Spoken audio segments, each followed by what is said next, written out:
Hello, welcome to the webinar, Coordinated and Collaborative Responses for Children Experiencing Family Violence. My name's Michelle Perry, and today we're discussing, it's the second in a three-part webinar series that explores the collaborative practice, the safety and wellbeing of children experiencing family violence through services, family services, perpetrator services, and specialist family services for women victim survivors. So, as I said, this is the second in a three-part series. We've already had one webinar dealing with infants experiencing family violence. This webinar is focusing on children's needs, children being in the age group of, say, 5 to 12 age group. And the next webinar, the next one and the final one, will be on adolescents. So welcome all today. So I'd first like to start by acknowledging the traditional owners of the country on which we're meeting, maybe across Australia today. I'm not sure where you all come from. And I'd like to pay respects to elders past, present and emerging. I'd also like to acknowledge any First Nations people that we have with us today and pay respects to elders. I'd also like to recognise the strength and resilience of Aboriginal and Torres Strait Islander people, especially those who have been affected by family violence and survived, and some that haven't survived. Next slide, please. Just a bit of housekeeping. So today's a short session. We will be taking questions if you leave them on the chat line, but it will be questions on notice. We'll email out a Q&A pack following the event. There's always technical issues with these things, and we advise that you do try logging off and logging back on first. But we have a contact, IT contact support email up on the screen now if you'd like to take that down. And just to let you know that this session is being recorded for future reference. So today's conversation, we're going to explore the unique family violence risks and considerations for children. What an enormous topic that is, and I just want to highlight the fact that we've only got an hour to do that. So we're going to start that conversation. We're going to also explore maintaining a child focus in family violence responses. A lot of you may not actually work directly with the children, and so the expectation is that we will consider the needs of the children when we're working with perhaps the perpetrator of family violence or the woman in the victim survivor. And we're also going to talk about how to collaboratively manage family violence risks to children. So before we get started into the case study, which we're going to have a look at, I'd just like to highlight the fact that we are going to be talking about a case study of a family experiencing family violence. We're going to be talking about children who are experiencing trauma and the impacts. And so just highlighting the fact that your own self-care is important too this morning. We've got a few helpline access points up on the screen, and also, you know, just having a break may be a good idea. As I said, it's being recorded, so you won't miss anything. And you know, just taking care of yourself throughout this hour, and then for the rest of the day. Next slide.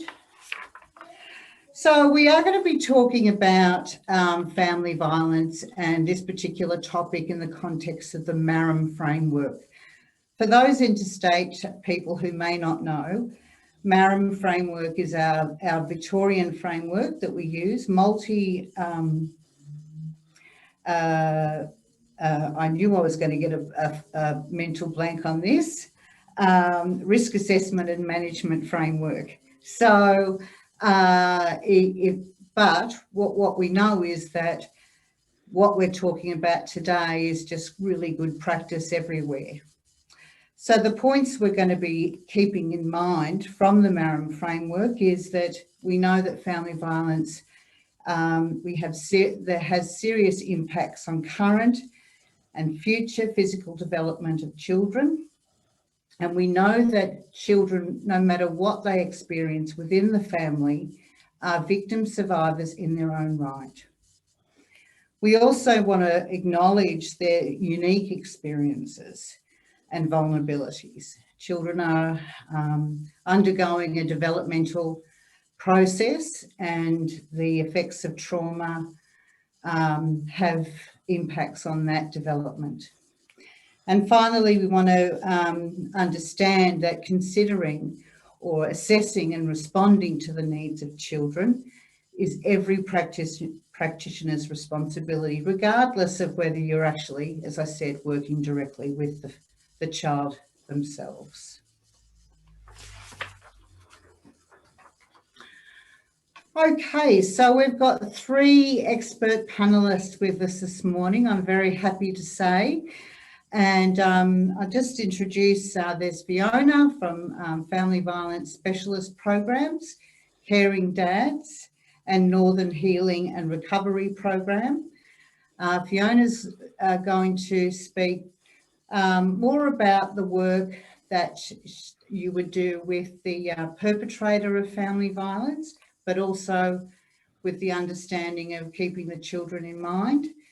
We have Kirsten Williams from Berry Street, Clinical Team Leader, Restoring Childhood Program Take 2. And we also have Kathy Venables from Anglicare, who is a specialist family violence practitioner, integrated family services.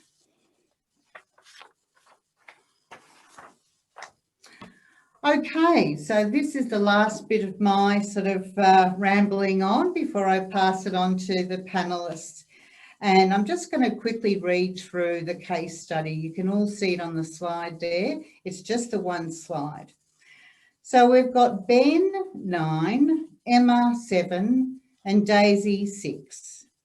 And they live in outer Melbourne with their mum, Susan, who is 29, and dad, Sam, who is 32. Sam has perpetrated violence towards his family for many years, which began with controlling behaviours and social isolation, forcing Susan to end all friendships, controlling what she wore, who she spoke to, and what she spent money on.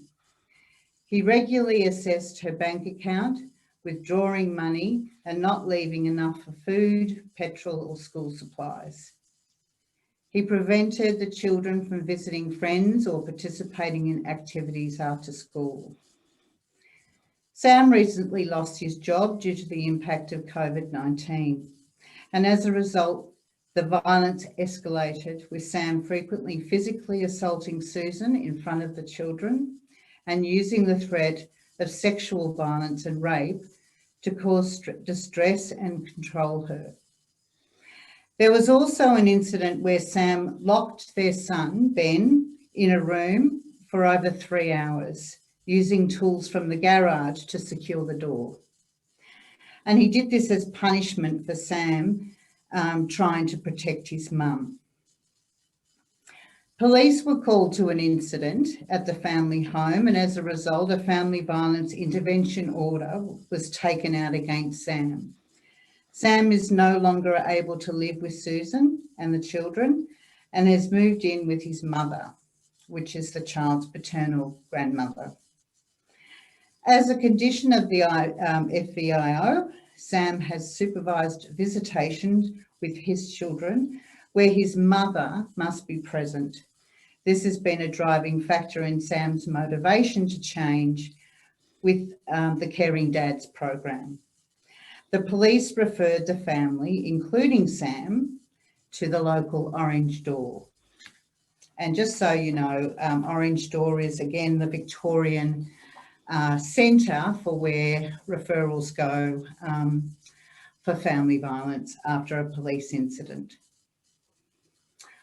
Okay, I'm going to now ask for the panellists to get ready to answer some questions. And the first question, basically, I'm going to put to, I might put to Kathy first, is, you know, if you're the Orange Door or if you're getting a referral for this family, what sort of services and programs may the family need to be linked in with? And in particular around the needs of the children. Okay, so again, this could vary. So we would obviously go out and do an assessment and speak to the family to sort of get to know them a little bit. From the case study, there's been a lot of isolation. What we would look at first is connection. There seems to be very little connection for these children. So we would look at some therapeutic aspects, and then Kristen can have a bit of a chat further about that. And every child's individual. So what kind of therapy could work for one child may not work for another. So again, that'd be a bit of an assessment on our part. We would look at whether a child does well in a group setting, whether a child does well in, say, equine therapy, animal type environment, one-on-one. Again, this could be age related.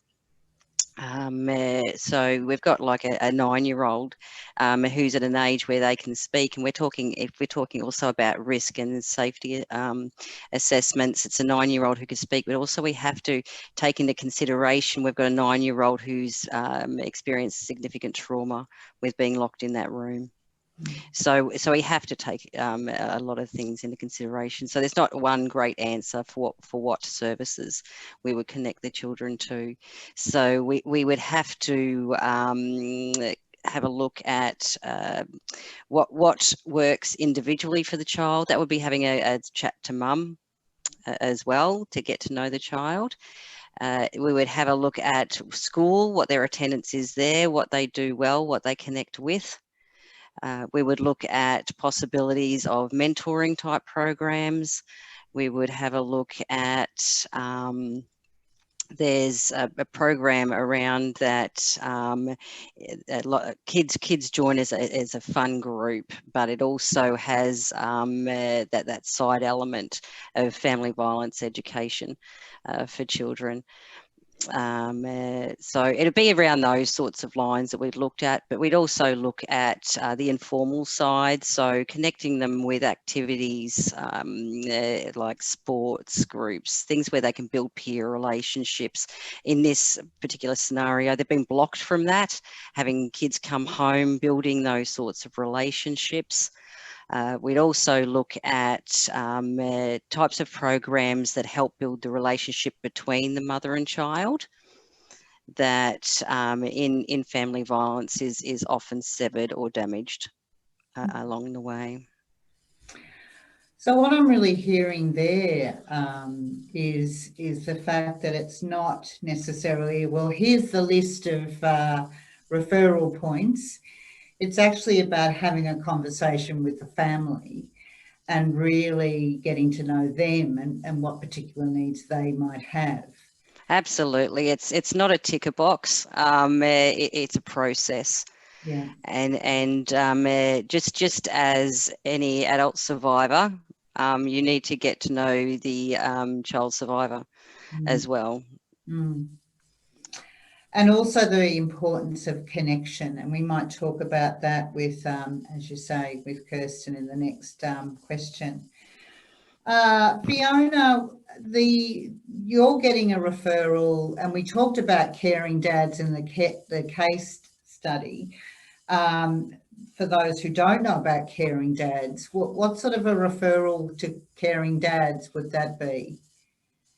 So Caring Dads receives referrals, sometimes from dads, sometimes from members of their family, sometimes from child protection, corrections, various other sources, courts as well. And the referral is for a program that primarily provides group work intervention that is very child focused, but the work is done directly with the father. Most of it in a group work context. And so when we pick up a new referral, I guess there's a number of questions that we want to explore around the father's circumstances and what supports are in place, not just for him, but for the rest of his family as well. Because a really core tenet of Caring Dad's work is that we're working in a collaborative way with other services. So we'd be very interested, I guess, in understanding what other, intersections, complications might exist that might be worth attending to as part of an intervention that's focused on changing the father's pattern of behaviour, Sam's pattern of behaviour in this situation. We'd be wanting to find out more about, any concerns around substance use, any concerns around mental health for him. We'd be interested in his housing situation. We'd be interested in understanding whether the situation where he's living with the paternal grandmother is a safe and stable and long-term situation, or whether it is not safe, potentially for his mum, and maybe somewhere he doesn't really want to be. We'd also be thinking about his employment, because we know he recently lost a job. And employment allows him to financially contribute to the children's care and well-being going forward. So we'd be wanting to talk to him about, his responsibilities as a father and how he can support his children, even though he's not currently a custodial caregiving father. And we'd be interested in things like gambling, and bringing him on board around the rights of the children to access all those therapeutic supports that Kathy has flagged as well. So I guess the way we would see our role is we'd want to be really,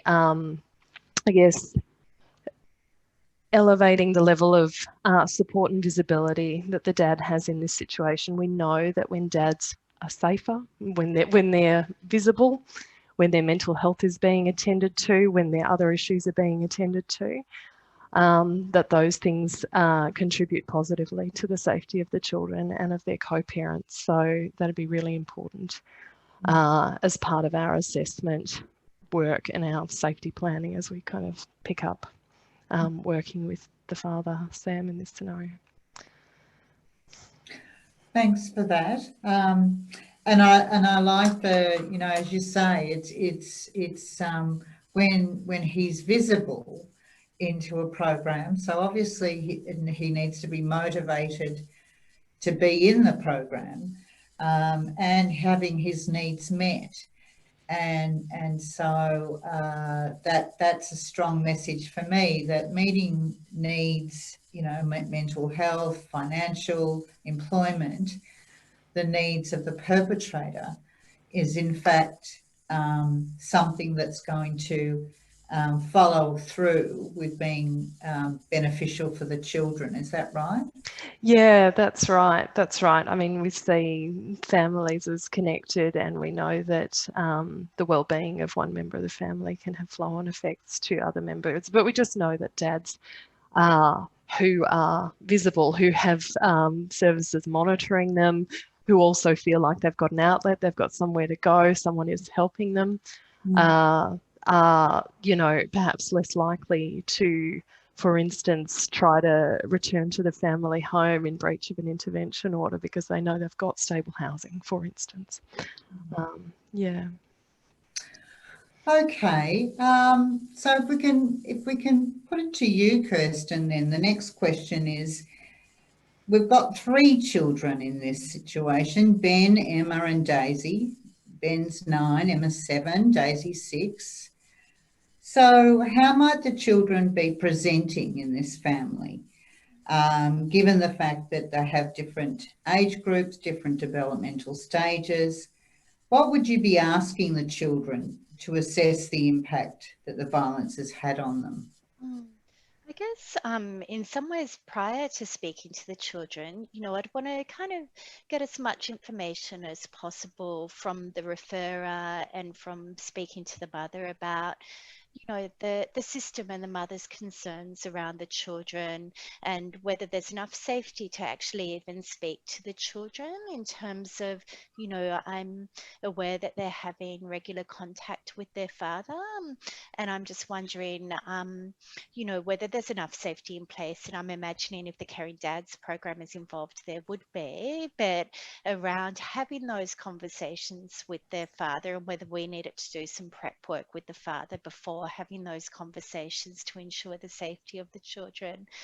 But I guess I'd be really curious about their presentations. We know a little bit about Ben in that he was locked up for trying to protect his mum. So, there's a little bit of information in that case study, perhaps suggesting that at times Ben takes on that protective role. There's not really much information at all about the children. We know they've been really isolated and that they've kind of experienced these really scary pattern of behaviour over most of their lives by the sounds of it. But I'd be really interested in knowing more about what their relationship with their mum is like. Are they able to seek support from her, or has that been really disrupted from the family violence? How are they going at school? Are they keeping up the schoolwork? Do they have friends in school? Do they have affect regulation or behavioural dysregulation? What's the story that they're telling themselves about their family's situation, and is there a narrative in the family about that? So I guess when we start working with children, we're kind of thinking about all of these things and trying to get a really good understanding from the referrer and the mother around how the children are presenting. Are they having problems sleeping? Are they bedwetting? Are they having intrusive memories or flashbacks? Are they, do they have any eating difficulties and so forth? So then when we meet the children, I guess we prepare for that first meeting with the children and their mother together. And often when, really containing safe therapeutic environments created quite spontaneously, mothers and children will start talking about their shared experiences of feeling very unsafe. And I guess in our role as therapists, we're often involved in helping them talk about that together, because one of the things that we find in these situations is that often because of the high level of fear that the victim survivors have been living in, and often mothers don't want to talk to their children about what's happened because they're really so worried about their children and worried that if they talk about it, it might create more distress for their children.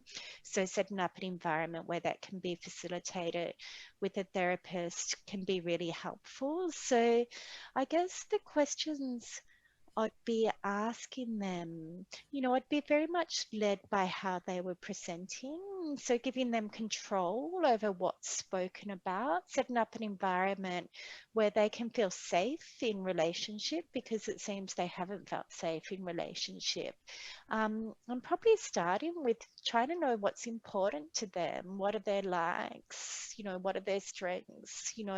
And then leading on to what are their worries and what are their fears, but really trying to embed that sense and get a sense of, do they feel safe anywhere, and what does safety feel like, so that when when they do start to talk about some of those more difficult things like their worries and fears, we know how to bring them back to a safe place as well.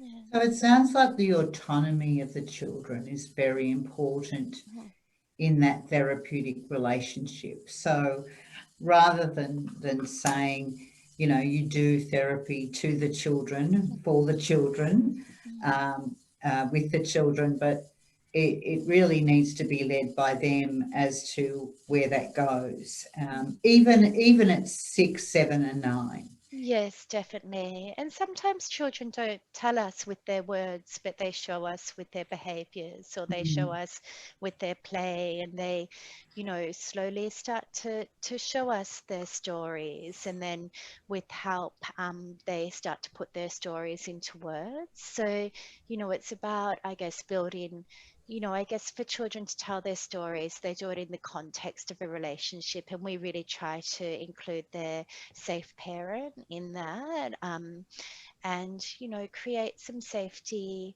so that they, you know, they do feel open and able to tell us their stories and what they've been through. And again, it seems to me that, you know, the question was, you know, how would they be presenting? And there is no standard answer for that. You know, here's the list of presenting behaviours that you would see. It's actually, again, up to the individual child, and you need to actually ask them questions and explore with them before just assuming they're going to be presenting this way or that way. And yes, it definitely. And knowing too, they might present differently in different environments and contexts. So their presentation might be different at school to how it is at home, or different at grandma's, or different with dads to how it is with mums. And the three children may have all very different presentations and take on different roles in the family and have different relationships with their parents and each other. So it's really quite complex and nuanced. And so with that in mind, you know, we have a fairly extreme incident here where Ben's locked in a room for 3 hours, over 3 hours. He's 9 years old. And so I'm going to ask you to speculate a little bit. What might be some of the potential impacts of Ben for this particular incident? Yeah, I guess I'm thinking about the context of him being locked in the room, in the context that he was trying to protect his mum. So, you know, he saw his mum being hurt by his father, and he stepped in to try to protect his mum, and then was locked in a room for a really long period of time.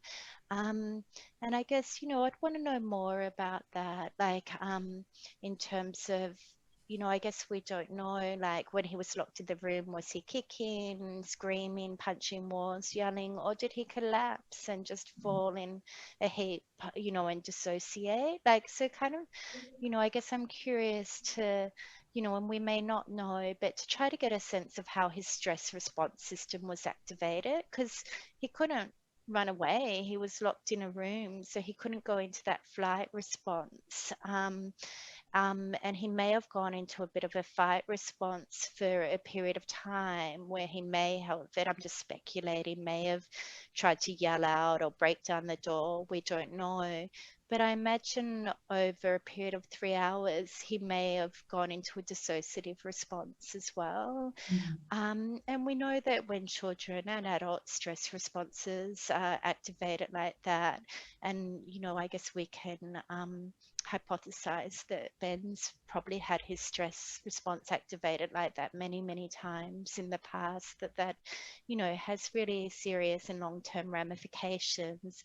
But of course, there's lots of things that can help children recover from that. But yeah, so I guess one of the impacts is that his stress response has been activated, and he's been in a position where he can't fight or flee, and it's probably highly likely that he might have had some sort of dissociative response? Maybe not. But I guess I'd want to kind of explore and understand that more. And I guess kind of also I'm curious about what happened when he got out of the room. How did he get out of the room? Who unlocked the door? Was it Dad, or did Dad leave the home by that stage and his mum or siblings were able to? I guess I'd want to know more context around that. And then what Ben did when he was out of that room, was he able to seek support from his mum? Maybe, hopefully he was, but then I'm also aware of just how distressed and disempowered Susan's been over a very long period of time, and it's quite likely that she was, you know, and she had been assaulted herself prior to that incident. So, you know, you would have had a family in incredible distress.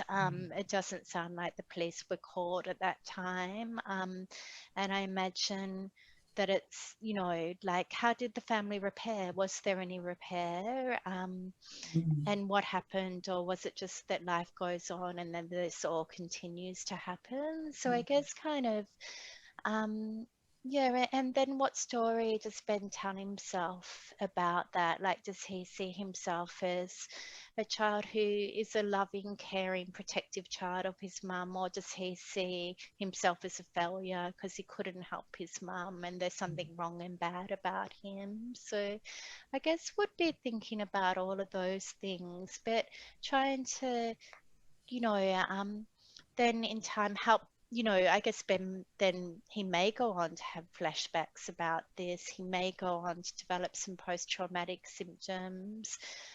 We don't know, but would be kind of assessing for those things and then thinking about how we could support him with ongoing treatment if that was indicated.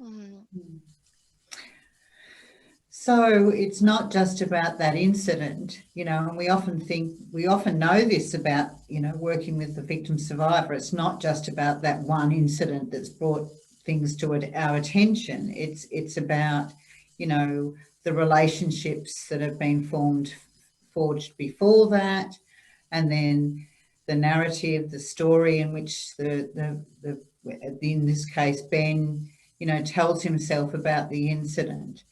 So there's a lot of complexity into all of that, which is really gives you a really good idea overall of all the considerations. So my next question, and I'm asking this for myself as well as hopefully for our audience today, is how do you consider the views, wishes and needs of each child in the context of risk assessment and safety planning?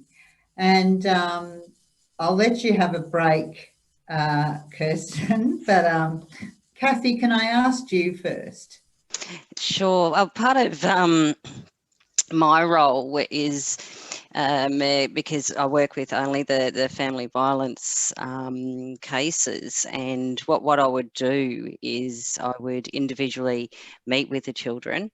At first, I would speak to the adult survivor because I have to sort of assess, because often in these situations, children may be aligned with a perpetrator. This may be due to, well, often is due to the perpetrators sort of been grooming the children to be a part of the family violence, or they're torn in that relationship. So you have to be quite careful around the safety and what risk you're putting the child at, and the rest of the family if you speak to them. So there's a lot of assessment you have to do there.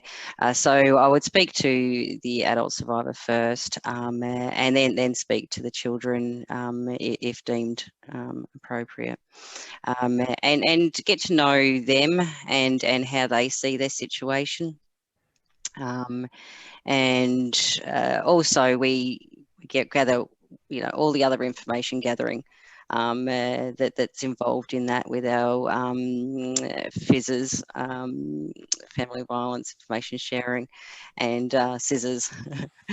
So we do all that information gathering, schools, all of that, so that we're well informed as much as possible prior to this, and also having, you know, spoken to the adult survivor quite a bit, and then working out where the best place to meet with a child is. A bit like Kirsten, not necessarily as therapeutic, but as comfortable as the child would, you know, the best place they would be comfortable.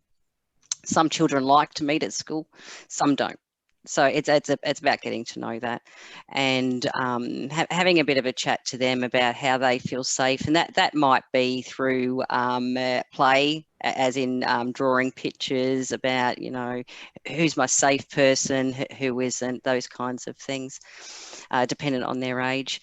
The age of these three, again, I would have to assess if there's any intellectual disabilities and things like that prior.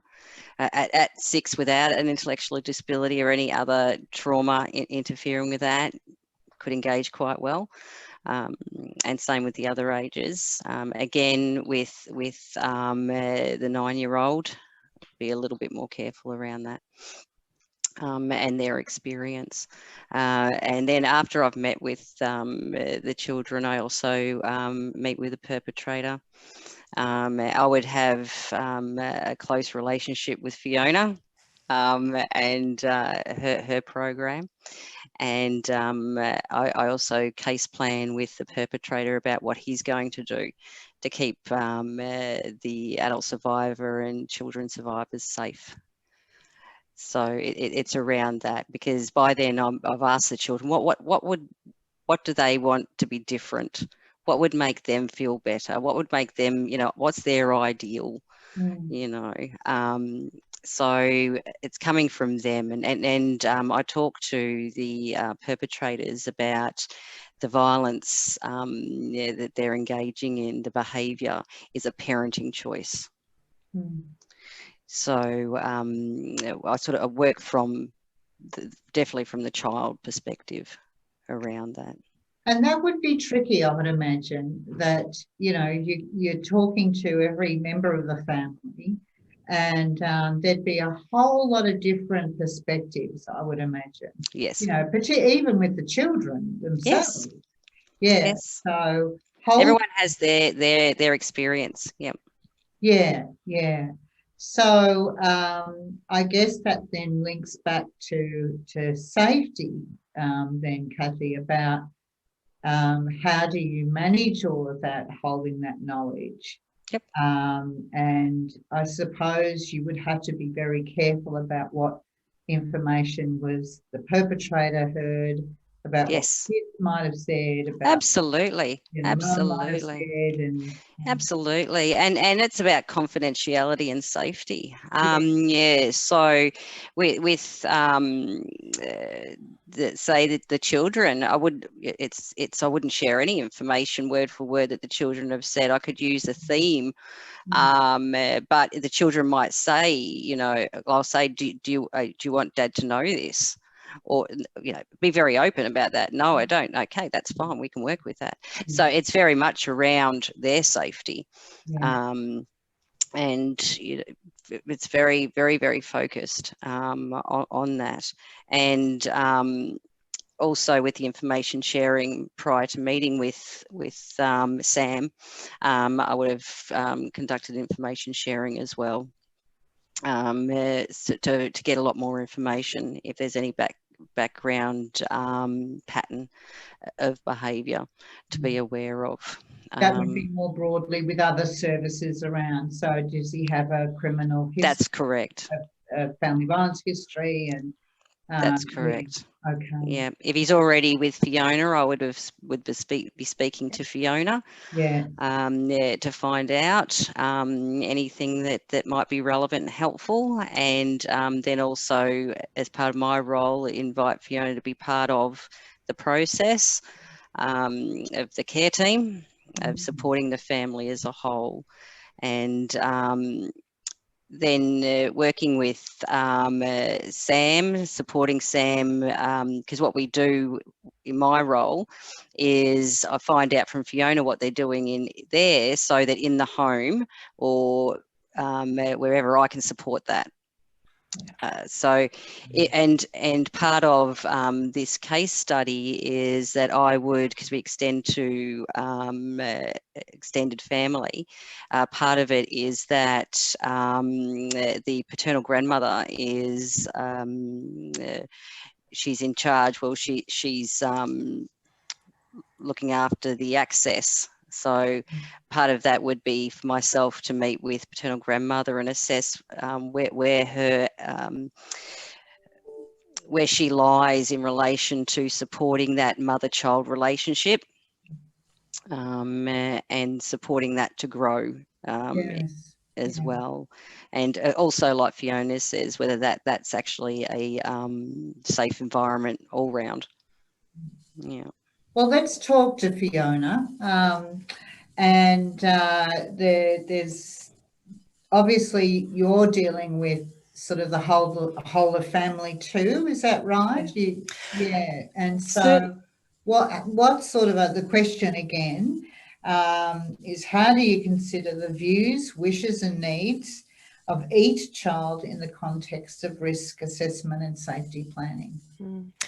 So in Caring Dads, we do work with obviously the father and also with his co-parent, but we don't do direct work with the children. So what that means is that we're really heavily reliant on the work that we do with both parents and also with the services supporting the children. So Kathy and Kirsten, you know, would both be people I'd be wanting to have a pretty high level of communication with in planning the work that we do in Caring Dads with the dads, with the individual views, needs, wishes of the children in mind. I think in terms of the work that we do with Sam around this, one of the most important things is to help him to recognise that each of his children do have unique views and wishes and experiences of him as a father. We often find that dads see their children as kind of a monolith. They are one and don't necessarily differentiate their needs, don't perhaps have a strong understanding of their children's stage of development, and the specifics in relation to their sibling relationships and how they engage with, are connected with each of their parents as well, and who else might be important in those children's worlds too. So it's really important then that that work is informed by the family safety contact work, so mother contact work, that is done by our family safety practitioner, and also by input from therapeutic services for the children, from IFS, Integrated Family Services as well, so that we can have a stronger understanding of who the children are in this experience and, you know, what their wishes and needs are, so that we can be goal setting in a way that is safe and appropriate to those needs. Thank you. So, Kirsten, is there anything more you'd like to add to that about considering the wishes and the views and the needs of each child in this case? Yeah, I think just kind of, dittoing what Kathy and Fiona have said, but, recognizing that often children are the invisible victims in family violence. And even though there's been a lot of progress in the last few years, that still does remain the case. So kind of it is really important to share information because, for children's voices to be heard, they're often dependent on adults helping them to be in a space where their voices can be heard. So it's vitally important, I guess, to do really good risk assessments and to share information with other services involved. And I saw Vicky's comment about, what is child protection's involvement? And you can imagine that there may have been notifications in relation to this family in the past. So kind of obtaining that information. We would really, if we ask our referrers, particularly if it's from child protection or their Orange Door or family violence services, to send us the L17 narrative if they're able to. And that that gives us a really good picture of what happened when the police attended the family home. Often the informations in the narrative don't really speak to the children's perspectives at all. And you know the children will have been there, but not much more is said about that. So I guess, yeah, we really want to speak to the child to hear, so that their voice can be heard. But we know that there's a lot of preparation work that needs to be done before we speak to the child so that they are able to have their voice heard. So what I'm hearing very clearly there is information sharing is a key to this, and not just getting the information from mum or from dad or necessarily from the children if you can, but from outside areas. For those who don't know, L17 reports are reports that Victorian police make after a family violence incident, and it has a narrative written by the attending officer. So absolutely, I agree that doesn't necessarily have that perspective from the child, because they're usually dealing with, the adults present at the time. So we were going to get to the importance of collaboration and information sharing, but it sounds like it's just come out really early in this conversation as really vital in this in working with children. I'd like to and I'm just aware of the time, but I'd like to really focus on when you're working with the non-violent parent, the victim survivor, adult victim survivor.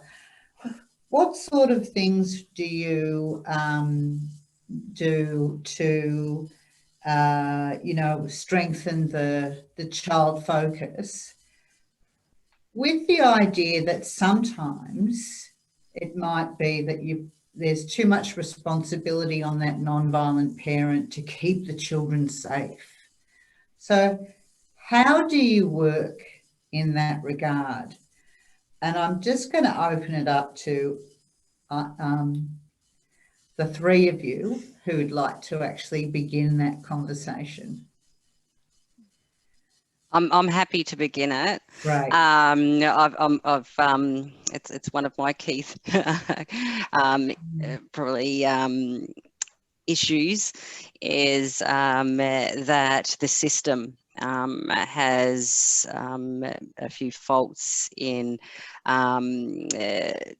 utilising the adult survivor to hold the perpetrator accountable, or to manage the perpetrator when they're actually a victim themselves. And this also is a way of avoiding holding the perpetrator accountable in their own right. So this is a big problem for me. So the way that we work with adult survivors is to first of all let them know quite quickly that what is occurring in the family is not related to what they're not doing or any of the choices that they're making. It is related to the behaviour that the perpetrator is engaging in, and that's made that statement is made very, very quickly. And it's also what we do is when we work with the adult survivor, we're looking at what strategies they're already using to keep their kids safe, because I can guarantee that they're already using something. And to really work through their strengths that they've been utilising in spite of the family violence that's been occurring, and building on that. Because it's not just we shouldn't make the assumption that the bond between the non-violent parent and the child or children is a strong one at all. There may not be a bonding there between them. Is that right? Sorry, what do you mean? So we shouldn't just assume that the adult victim survivor and the children are a bonded team that function really well together. There might be difficulty in the relationship between the children and the non-violent parent due to what's happened. Absolutely. So, yeah, if with living in a family violence situation, it's has, as the people on the panel can attribute to, impacts on children. It's a given, and it impacts on their ability to make connections, relationships, build trust, all sorts of things. And even if they worry or fear for their parent, in many cases mother, and the safety for their mother, that this will impact their relationship with their mother. And in many cases, depending on how the family violence presents, the adult survivor could be spending a lot of time on the perpetrator, trying to appease them, see to them, so that that time's not going to the child to build that relationship. So there's very, very many reasons why that relationship's been impacted. But because of the way services are designed, it's more of tick this box that these things get fixed, rather than really focusing on rebuilding that relationship, and putting the focus on that when it comes to the adult survivor and children, and when it comes to the perpetrator, focusing on what needs to change. And that's where the work that we're doing at the moment is shifting from this is what the adult survivor has to do, to big list of having to fix things. Yeah.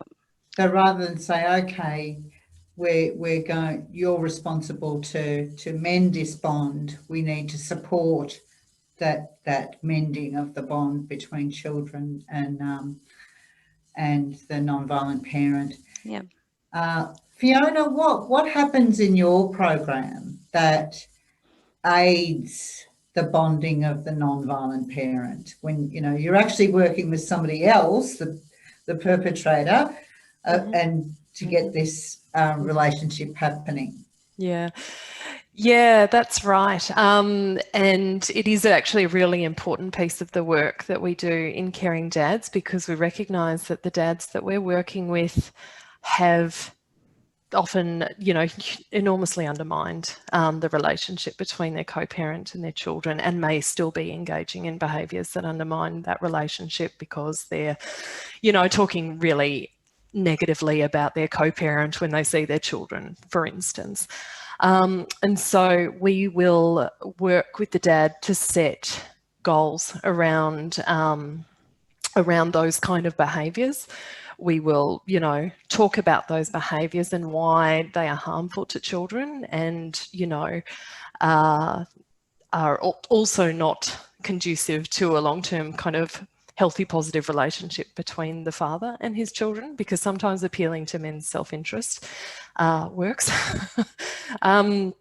So we really want him to understand that those types of behaviours harm everyone in the family, and we want him to be able to manage some of his own strong emotions around the relationship with his co-parent, and recognise the need to hold appropriate boundaries and protect his children from some of those. We also work quite closely with mums when they choose to work with us around, I guess, helping her to understand the changes that we're looking for in caring dads, so that she is able to pick up on, I guess, whether there are shifts being made for the father, in this case Sam, and so that can actually inform her understanding of where he's at and where the risk is at.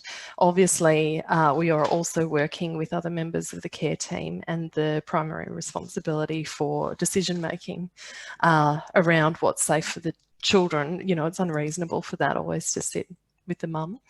But we really want to make sure that women who come into contact with caring dads have realistic expectations around what change might look like, because often we work with mums who are very, very invested in their co-parent addressing these abusive behaviours, ceasing those behaviours. They really want their family to be able to reunite and be safe, and equipping mothers with information around what we'd be looking for, what red flags we're seeing is really important to allowing her to, you know, make informed choices for herself and for her children as well.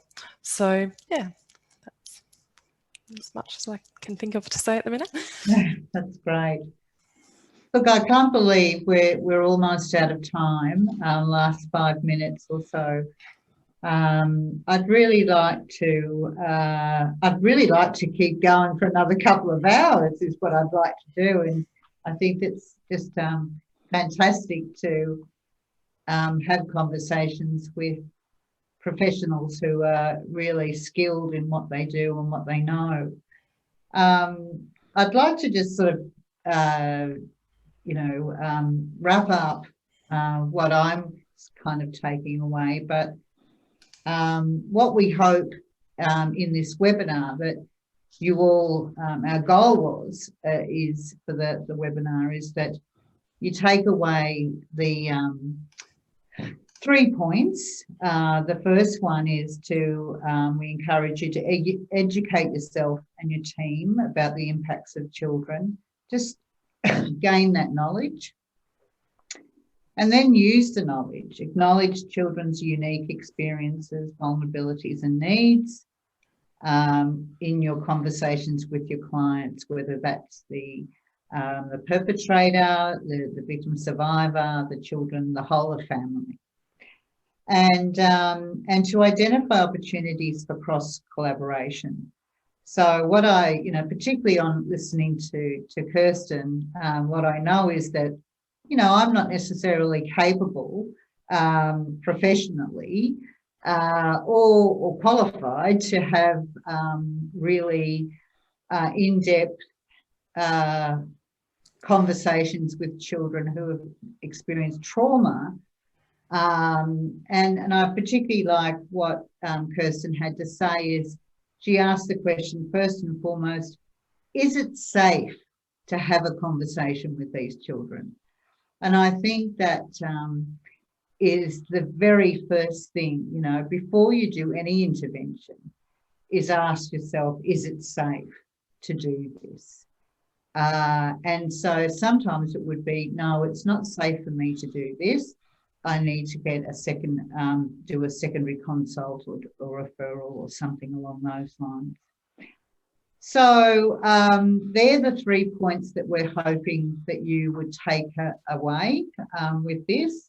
I think also, I was a big fan of just going, get a big page of developmental needs of children and give it to everyone. But it's not just following a process on a piece of paper. It's actually getting to know the individual aspects of each individual child as well. So unfortunately, not a sheet can actually do this for us. We have to be curious and ask about the family. Finally, I'd just like to thank our panelists, Fiona, Kathy and Kirsten, for attending today. It was a really rich discussion and a lot of great advice that we're going to take on board. Just to let you know, we will be emailing out an information pack to those who have registered today, and that the resources, this is being recorded, so there will be an opportunity to revisit this at some point. So with that, I'd like to thank everyone for being participating in this webinar, and look forward to our third and final one regarding the very difficult topic of adolescents experiencing family violence. Thank you all.